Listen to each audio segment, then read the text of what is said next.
Let's be real, most of us didn't grow up talking about money around the dinner table. You go to school, learn algebra, but no one teaches you how to manage your paycheck. It's like being dropped in the jungle without a map, so we just try to figure it out on our own. And it gets overwhelming. Bills, groceries, gas, everything's getting more expensive. Even that small snack or coffee adds up. You look at your account and think, where the heck is all my money going? It's like trying to fill a bucket with holes in it. You're not lazy, you're not bad with money, you've just never had a system that fits your life. That was me too, until I learned what actually worked without making me feel restricted. So here are the hacks I started using, real ones that fit into a regular life. I've tested them, tweaked them, and now they work for me, and if they helped me, they can help you too. Let's dive in.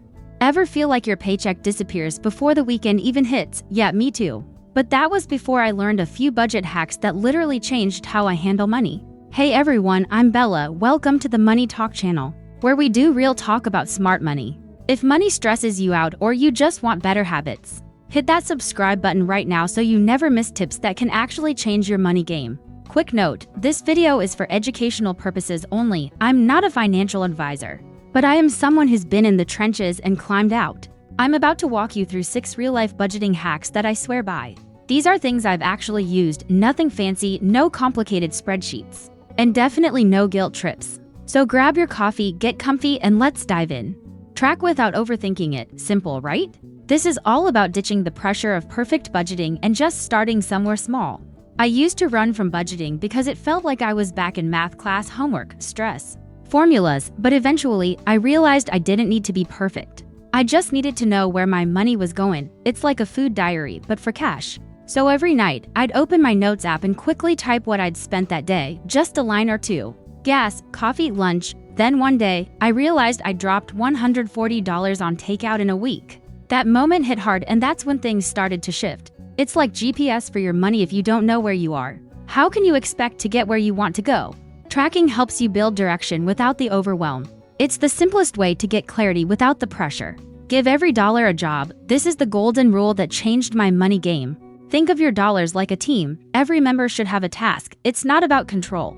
It's about clarity. Purpose gives power to your paycheck. Every dollar that hits your bank account should have a purpose, even if that purpose is fun. It's not about limiting yourself. It's about choosing with intention.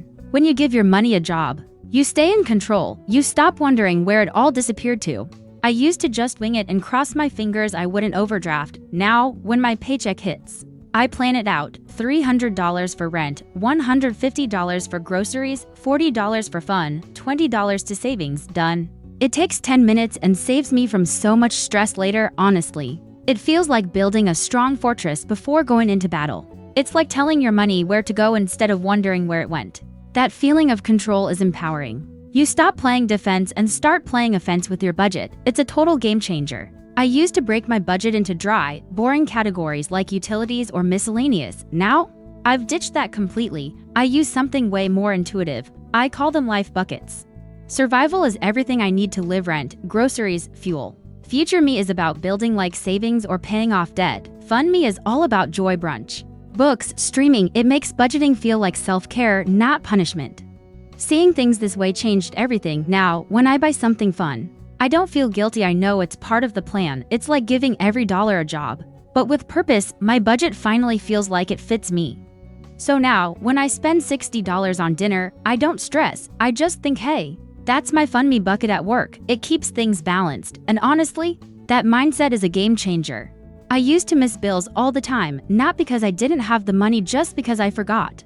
It was frustrating, embarrassing, and honestly stressful. Then I discovered automation, and everything changed. My checking account does all the heavy lifting now. It splits up automatically. Rent and bills go out first, then savings. And whatever's left is my fun money. I don't have to think about it every week. It's like having a mini assistant in my bank account. Imagine meal prepping for your money. You plan it once, set it up, and it just keeps going. No last-minute panic, no forgetting. That's what automation feels like. It feeds your future self.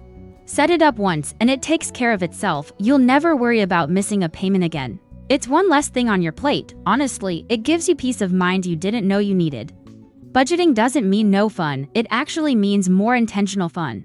I always make sure to keep a little pocket of fun money set aside for myself. It's not strict, it's just smart planning. Think of it like prepping for a mini adventure every week. Every week, I tell myself, you've got $50 to enjoy, go wild. That changes everything. Spending becomes exciting, not stressful. It's like giving yourself a mission in a game. Back when I didn't plan for fun, I'd overspend without realizing it and feel terrible after.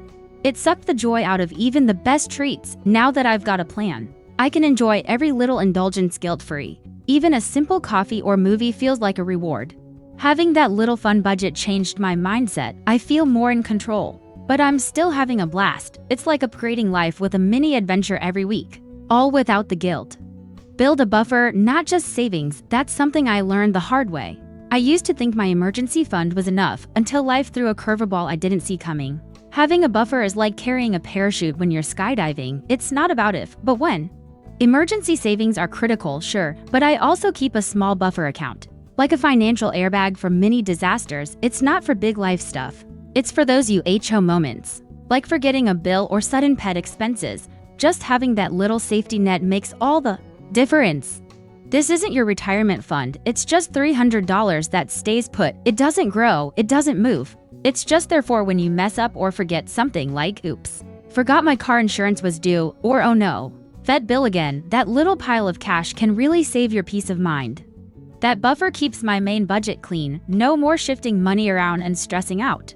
It's like having a backup rope while mountain climbing. If something snaps, you're not falling into panic, you're ready.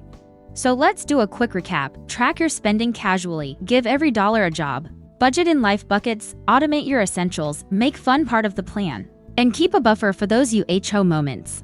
These hacks didn't just help me save more, they helped me feel better about money. And when you feel better, you do better. If any of these tips hit home for you, hit that like button and subscribe to the Money Talk channel. We're just getting started.